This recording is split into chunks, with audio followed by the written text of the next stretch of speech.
Welcome to Kenton's videos. Enjoy the video. In this video, I will show how to get BeamNG Drive on iPad Easy Guide. Start by verifying your iPad model and iOS version, then choose a method that fits your comfort level. Cloud streaming requires a PC and good upload speed, remote play uses Steam Link or Moonlight, and sideloading needs extra tools and patience. I will walk you through each step, mention common pitfalls, and help you pick the easiest option. In this video, I will show how to get BeamNG Drive on iPad Easy Guide.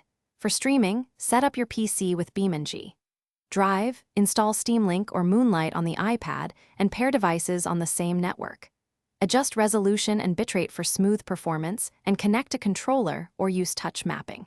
If lag appears, lower settings, use a 5 GHz Wi-Fi band, or try a wired PC connection to improve responsiveness. In this video, I will show how to get BeamNG Drive on iPad Easy Guide.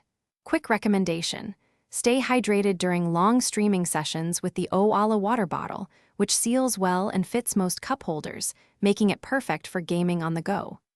If you like this tip, please subscribe and like the video, then check the description for the link and other deals. Now let's get back to the video.